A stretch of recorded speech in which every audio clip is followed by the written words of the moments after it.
రామోజీరావు గారు అంటేనే నాకు నా ప్రకారం ఒక అక్షరాకాశం, ఒక స్ఫూర్తి శిఖరం, విలువల జలపాతం. పైనుండి ఆ విలువలు ప్రవహిస్తూ ఉంటాయి.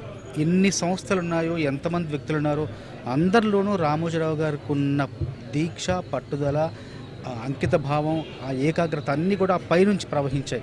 ఆ లక్షణాలు, ఆ గుణాలన్నీ కూడా రామోజీరావు గారి నుంచి అన్ని సంస్థలోని అంతమంది ఉద్యోగులకు ప్రవహించాయి. అట్లాగే ఎన్ని వ్యాపారాలు చేసినా మానవీయ కోణం మాత్రం మరవలేదు, వదలలేదు. అట్లాగే వ్యాపారాలతో పాటు, విజయాలతో పాటు ఆ విజయాల వెనకాల ఉన్న విలువల్ని మనం ఎప్పుడూ గుర్తించాలో, గుర్తుపెట్టుకోవాలి. అవే మనందరికీ ఆదర్శం. రామోజీ గారి కార్యక్రమాల్లో ఒక కార్యక్రమంలో నేను భాగస్తున్నందుకు ఎంతో గర్వపడుతుంటాను. ఆయన చూపించిన దారిలో ఆయన ఆదర్శంగా తీసుకొని, ఆయన స్ఫూర్తిగా ప్రేరణగా తీసుకొని మరెంతో మంది ముందుకెళ్లాలని, ఆయన తెలుగు భాష ఆత్మవిశ్వాసానికి ప్రతీక అని, ఆత్మవిశ్వాస పతాకాన్ని ప్రపంచవ్యాప్తంగా ఎగరేసిన గొప్ప ధీరుడని చెప్పేసి మనస్ఫూర్తిగా తెలియచేసుకుంటూ, ఆయన సంస్థలో ఒక భాగస్తుని, ఒక భాగస్వామిని అయినందుకు ఎంతో గర్వపడుతున్నాను.